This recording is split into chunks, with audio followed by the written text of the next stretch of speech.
Everybody's acting like it's super difficult and complicated to scale a high ticket offer online, but it's actually not. And it's very simple. You don't need a million followers. Oh, bro, you need to invest $50,000. And bro, you need to do all this bullshit. Your offer needs to cure cancer. That's all bullshit. The only thing you have to understand is what I'm about to show you right here. And before you think this isn't replicable, a ton of clients have scaled to insane numbers just with a small team. And I'm about to show you exactly how to do that. So you have to understand this one thing is that when you're at an early level, you're doing 0 to 10K per month, you probably don't have that much capital. You need to be understanding that your time is the only piece of leverage that you have. And because of that, it needs to be delegated in the most strategic and intentional way possible. So you're the CEO and operator. This is the only thing that you have. 40% of your time needs to be dedicated to sales and outreach, because if you're not getting new clients, then you're not going to be able to have exponential growth. And I'll explain why at the end, because that one concept is the most important thing that you need to learn. But getting into what this 40% should actually be. It should be DMing leads. It should be doing some sort of outreach. It should be doing sales calls, and it should be doing follow-ups as well. Because if you can do those three things, you will end up signing clients. Okay. Right now, you have no proof of concept in order to hire setters or closers. So no one's going to want to work for you yet. I'm not saying no one will ever want to work for you, but when you have clients and you're getting some testimonials and you know that you can take care of people, that's when it's way easier to scale, like I'm outlining right here. But for now, you need to grind it out. Okay. And if you're still in this early level, don't even watch this full video. You should go watch some of my other videos. But a lot of you guys are going to be around here, 10 to 50K a month, which I'll get into in a second. 25% of your time needs to be dedicated to content creation if you're 0 to 10K per month.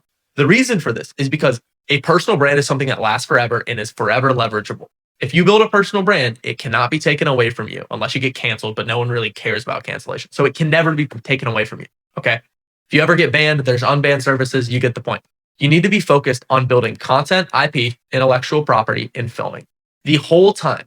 Okay. If you spend 25% of your time, you are naturally going to appear more leveraged because you look much more valuable. You look more higher authority.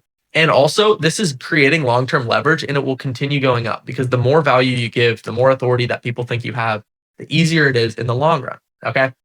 So a personal brand equals authority, and authority equals scaling every single time.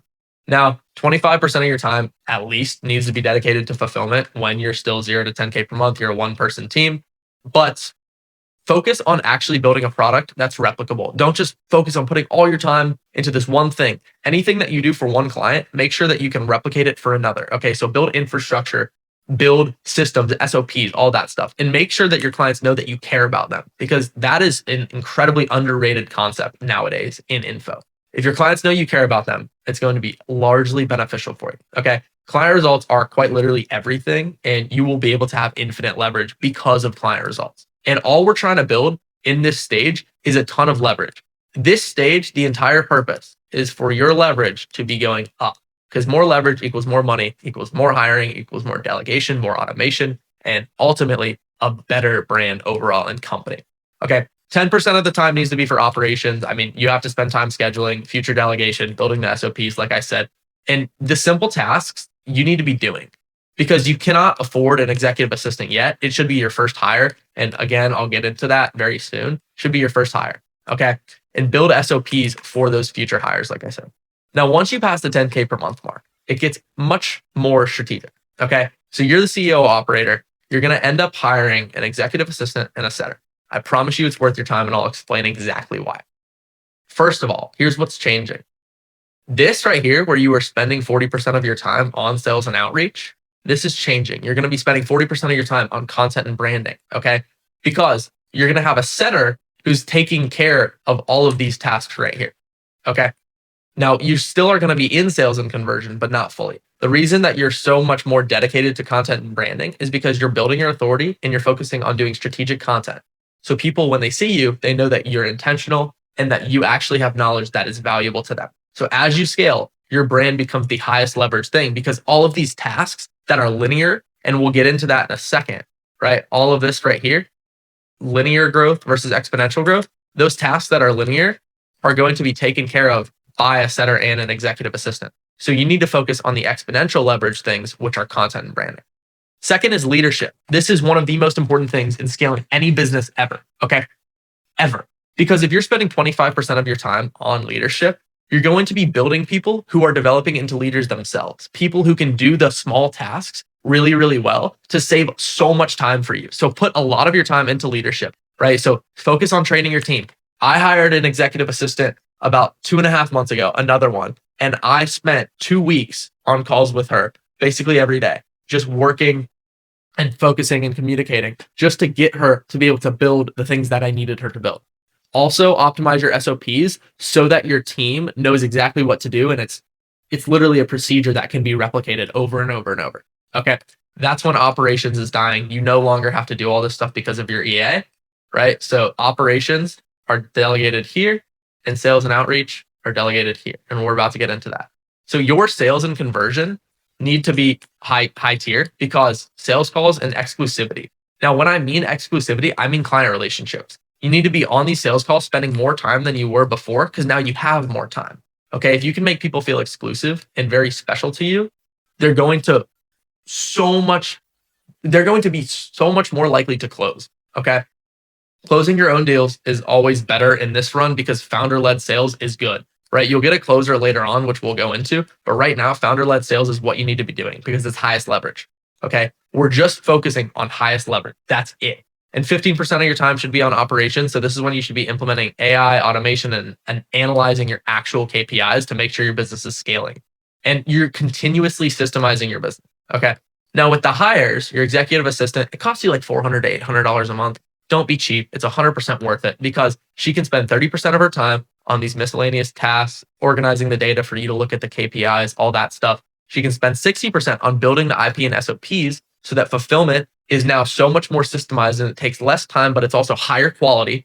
And she's building the content assets, right? So if you film with a Miro board or you need her to edit, I'll do all that stuff. That's what she should be doing.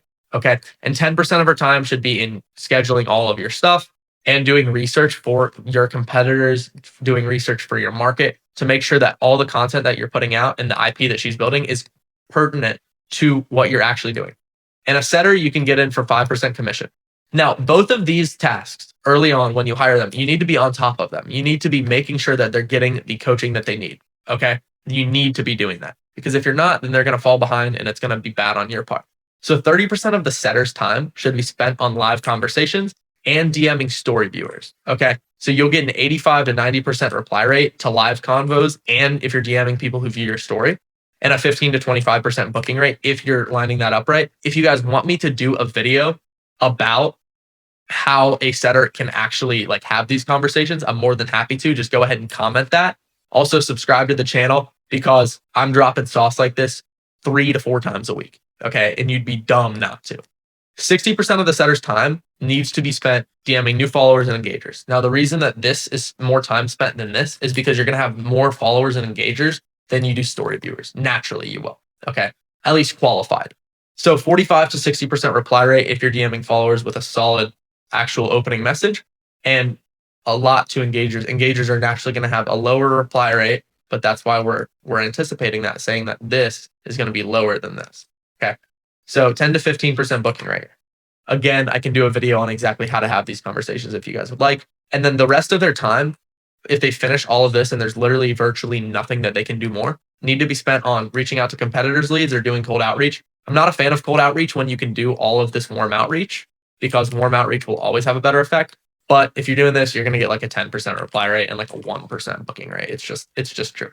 Now, once you scale this operation, guys, you don't need more than these 3 positions, yourself, an executive assistant, and a setter in order to scale to 50K per month. You do not need more than that. My client Mo is in Miami right now. He has a setter and an assistant, and he is at 50K. I think he's at like 47K cash collected this month, and it's the middle of September. So you don't need anything specific, I promise. Now we're getting into upper level, right? Scaling from 50K to like 200K per month, past 100K per month, and actually just scaling the hell out of this offer is going to be, again, your time is going to be so much more spent on content and branding, filming and building your authority. Once again, this is your primary responsibility because you've delegated sales and conversion and you've also delegated some fulfillment. So all your time is highest leverage. Now, this is when I'm going to explain this concept of prioritizing your time. There are 2 types of growth. There's exponential growth and there's linear growth. Linear growth is when you do one action and it gets you one step higher. So you're doing one thing, you go one step up. You do one thing, goes one step up. Exponential growth is when you do one thing and then it continuously grows. Content can get infinite views. Your brand can grow infinitely. But if you take one sales call, you can only get one extra sale. So you want to delegate all of these linear tasks. The two things that you can do that are exponential are marketing. So next innovative campaign, whether it's a reel, a YouTube video, an ad, this is stuff that's exponential. And leadership development, turning the people on your team into leaders so that they know that they can handle the linear tasks and then they can delegate in the future once you're scaling. Now, keep in mind, linear growth is going to happen when you're growing slowly. And then if you continue doing this, you get past the linear, then you're going to explode. And then it's going to go back to linear because you're going to plateau. This is how a business cycle works. I go deeper into this in some other videos. But for now, that's all you need to know. As your time grows and you're in this stage, 25% of your time should be spent on fulfillment. Okay, so product development, client relationships, you need to maintain happy clients. That is the number one top priority. That is it. Leadership development is next, 25% of your time. Training these people, turning them into leaders, because you need to develop your team members into people so that here's you, and then you have your team members, and then they end up having their team members. And if they can train their team members, all of the linear tasks get absolutely destroyed, and the exponential tasks lead to exponential growth. Okay, I've said it 30 times in this video. And then lastly, this is a new one. We're adding this to what you're doing. 10% of your time, and I'm not even kidding, needs to be spent on strategic vision because you're building yourself. You're going to become top in the market. In order to do that, you need to spend 10% of your time on figuring out your position in the market and innovating. How can you become number one in your industry? That is what you need to spend your time on when you're in this stage. I promise you it's worth it. Now, we already know what the assistant is doing. We know what the setter is doing. But what is the content manager doing? This is someone who is so focused on building the strategy for how you're going to build exponential growth just in content, and it is completely worth it. You're going to pay them $2,000 to $4,000 per month, maybe a little bit of rev share, whatever. 30% of their time needs to be spent on developing content strategy and unique marketing. So they need to be bringing you new, unique angles to your brand, so you're not doing the same old ones. 60% of your time needs to be of their time needs to be video editing and building the content assets. So alongside the executive assistant.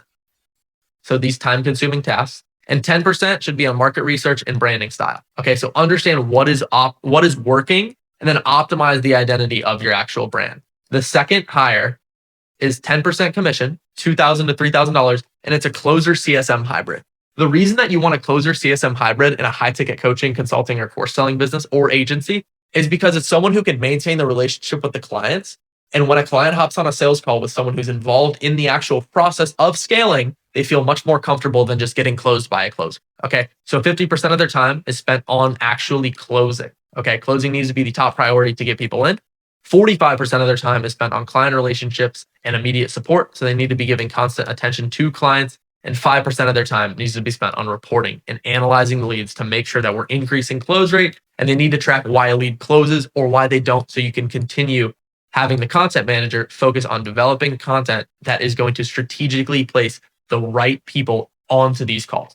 If you can do all this, I promise you it is going to be exponentially easier to scale. Now, always remember that you want to be focused on the highest leverage tasks. If you're focused on the highest leverage tasks, that is when you're going to scale. If you have watched this video, you've enjoyed it, you like me, even if you don't like me, I give good information. Still, go ahead. And if you want to book a call with me, the link is in the description. Now, it'll be me on these calls. I always vet my clients because instead of just doing coaching, I'm more into partnerships. Anyone who comes in, they pay me and we are in the long run together. So I'm always trying to get on these calls one-on-one with people, build the relationships and see if there's something good long-term. If there is, great. My point is if you're doing 10 to 30K per month, book a call with me. If you like this video, I'm happy to help you scale. We'll talk one-on-one and build the relationship. Go ahead and subscribe as well. I'm dropping sauce like this every single day.